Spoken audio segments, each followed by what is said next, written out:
What's up, this is Pat the resident game god here to bring you Movie Gods, a series dedicated to movie reviews and discussions. That's right, in the Game Gods tradition, here's movies up your ass. We're proud to announce that this theater will soon bring you the greatest array of pictures ever to reach our screen. Using the finest stars and exciting performances, you'll thrill to the suspense, comedy, romance, and drama of world-famous stories.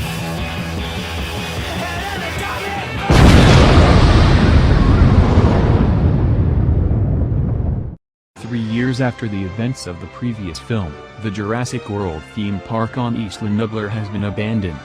A mercenary team arrives on the island to retrieve DNA from the corpse of the Indominus Rex, which lies at the bottom of the Mosasaurus lagoon. Despite the Mosasaurus destroying their submersible, the mercenaries successfully acquire a bone from the corpse. They flee when the park's Tyrannosaurus attacks, consequently leaving the lagoon gate open for the Mosasaurus to escape into the ocean. More on the Mosasaurus later. On the mainland, a U.S. Senate hearing debates whether Isla Nublar's dinosaurs should be saved from an impending volcanic eruption. Dr. Ian Malcolm argues the dinosaurs should be left to die. Here's where the similarities between The Lost World and Fallen Kingdom begin. We have Ian Malcolm making an appearance, and we all remember how he was the main protagonist of The Lost World. God. Remember how awkwardly he called out for his girlfriend in that movie? Sarah! Sarah!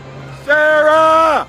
Jurassic World's former manager Claire Deering has formed the Dinosaur Protection Group to save the dinosaurs, with help from former park technician Franklin and paleo-veterinarian Zia.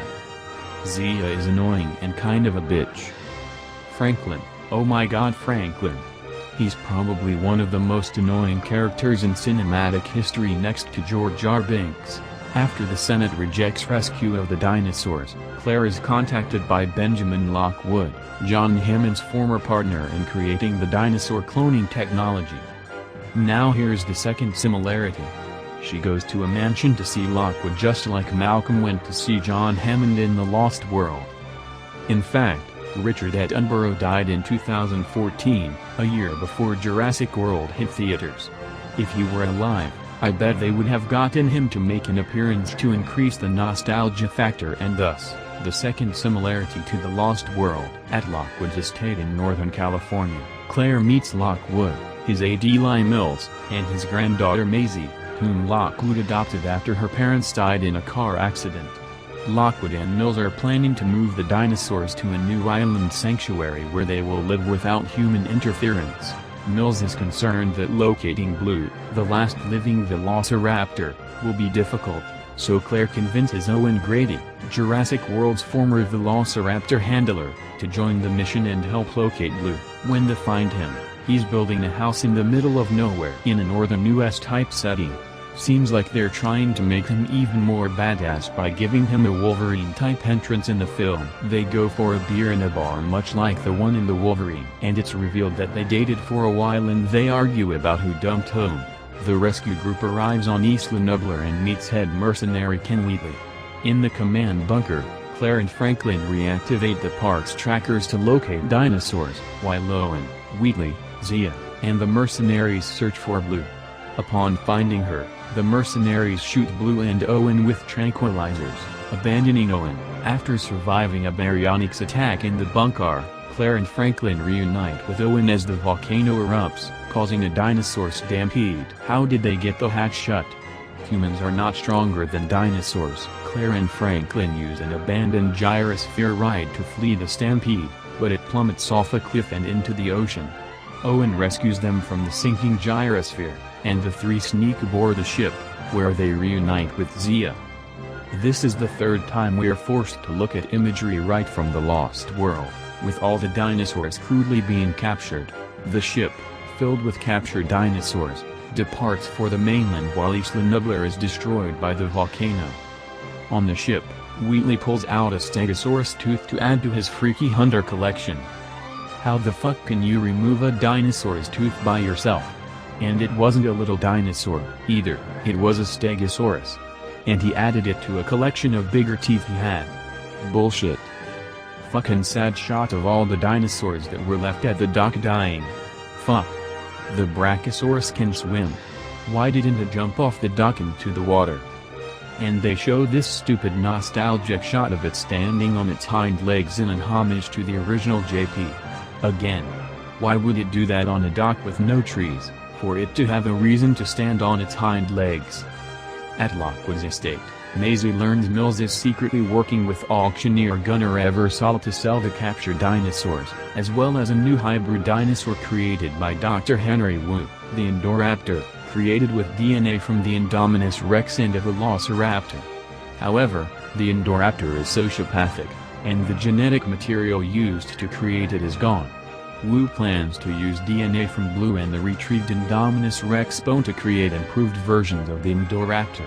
After Maisie warns Lockwood about the auction, Mills murders him. On board the ship, Owen and the gang find Blue but need a blood transfusion to save her. Zia says the only compatible blood comes from another carnivore with no more than 3 claws. Fifth time the movie copies The Lost World. Remember the baby T-Rex they had to save? And what the fuck kind of logic is that? It's like saying a lion's blood will work in a transfusion for a house cat, and now we see a drugged T-Rex on a boat. Sixth time we're treated to something we already saw in The Lost World. Still, at least the scene where they get the T-Rex blood is pretty tense. And it's something new. I mean, why do you come to see the latest JP movie? It's not just for the dinos, it's to see something new. But then the scene kinda gets ruined by the fact that Claire admits that she doesn't know anything about Owen's past. Didn't they mention that they were dating for a while earlier? I mean, did the subject of Owen's past never come up? Owen and Claire are discovered in the convoy and locked in a cell at the estate, while Zia and Franklin evade capture. The auction begins, and several dinosaurs are sold and shipped. This whole scene reminds me of the scene in The Lost World, where the guy from InGen is giving a presentation of the proposed mainland version of JP. This is where you see the full reveal of the Indoraptor.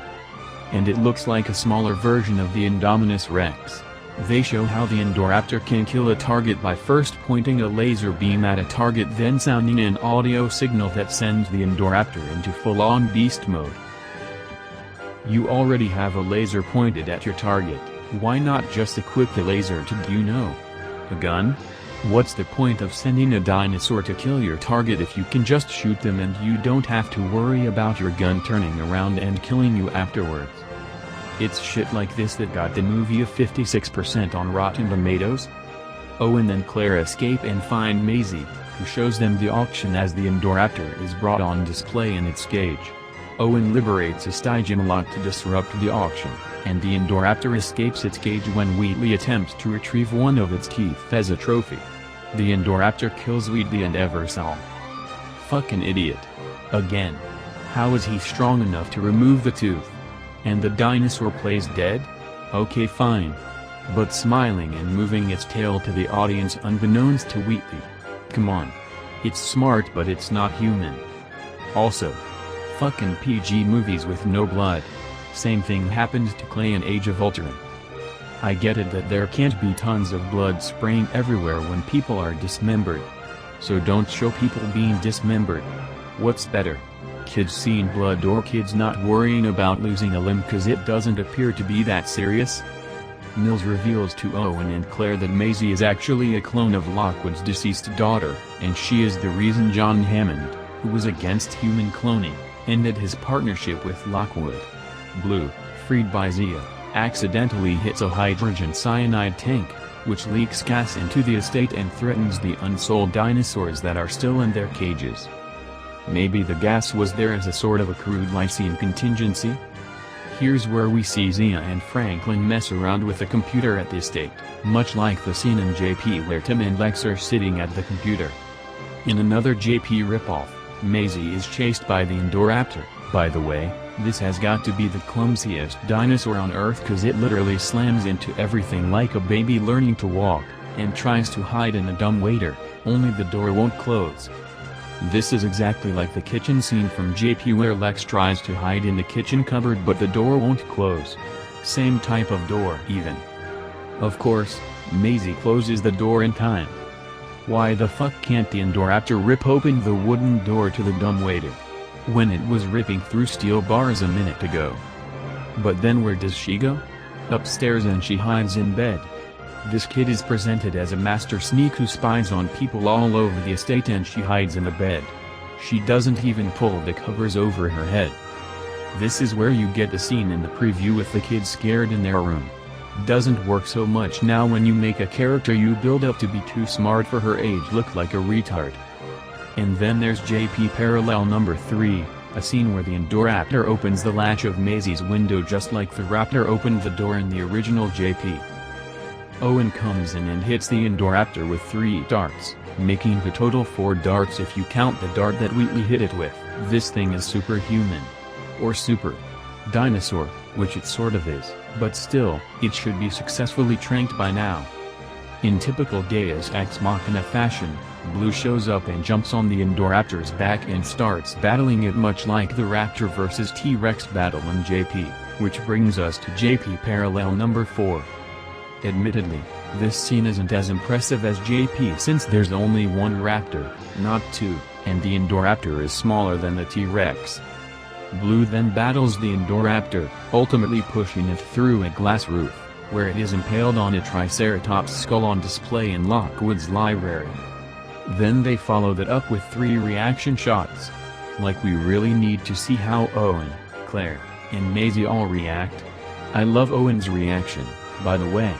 It kinda looks like Chris Pratt really doesn't give a fuck anymore.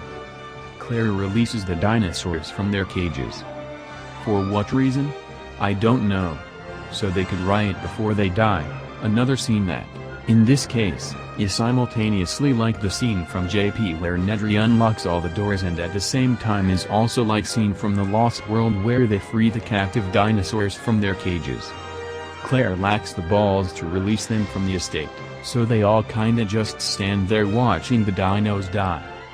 Then Maisie says fuck it and releases them so they won't die from the gas. I actually kinda like this part. Those damn dinos are living creatures and don't deserve to be euthanized like that. Mills attempts to escape with the Indominus Rex bone, but is eaten by the Tyrannosaurus and the Carnotaurus, during which the Tyrannosaurus destroys the bone. This started out as kind of a cool surprise, when it seemed like Mills was going to be eaten by a bunch of compies but then wasn't. But the way the T-Rex just appeared out of nowhere. It was too much like the original JP, which is like our 5th parallel to that movie. Owen and Claire leave with Maisie, while Blue and various freed dinosaurs, as well as pterosaurs and the Mosaurus, explore the world. Okay, the Mosaurus scene from the trailers happens here, and in the movie it's treated like oh well, some surfers are gonna die. There's a pretty damn cool shot of a T-Rex roaring across from a lion at a zoo, which, when you think about it, would never happen. I hate how dinosaurs are hungry and will kill indiscriminately most of the time, then chill out when it's time to do a flashy pose. At this date, mercenaries recover Wu's genetic samples and ship them to an unknown location. Jeff Goldblum, as if he was telling this whole story himself the whole time, calls our planet Jurassic World. Cool way to end the movie and roll credits, just not as awesome as how they did it in The Dark Knight. I liked how they ended it with all the dinosaurs escaping and roaming free, but Jurassic World? Yeah. The dinosaurs won't take over when there's only 7 species of them and what looks to be only like 50 or so dinos in total. One nuke could easily take them all out if they launched it at the estate just after all the dinos escaped. In a post-credits scene, a group of pterosaurs fly around the replica Eiffel Tower in Las Vegas. And that's it. Is it worth going to see in theaters? If you like The Force Awakens, I would say yes. If you're looking for a movie that isn't essentially snippets of all the cool scenes from the first 2 JP films just like The Force Awakens did to Star Wars, I would say no. Is it better than Jurassic World? Hell yes, that movie was a piece of shit.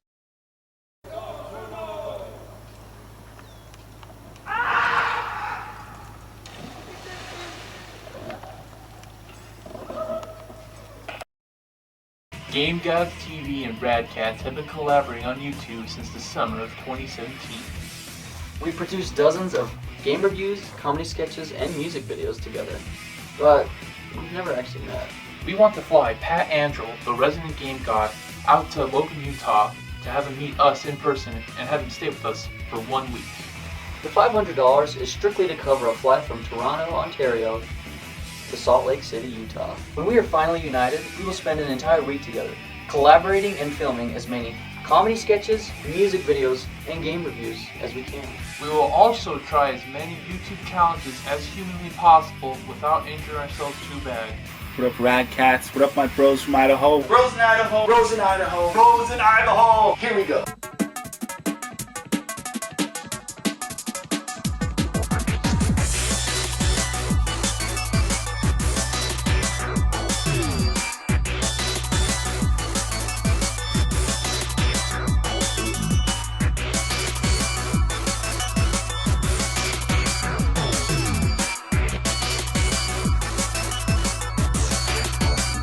Thanks again to our bros from Idaho.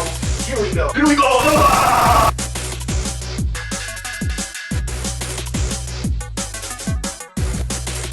Keep it rad. Here we go.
What do you say?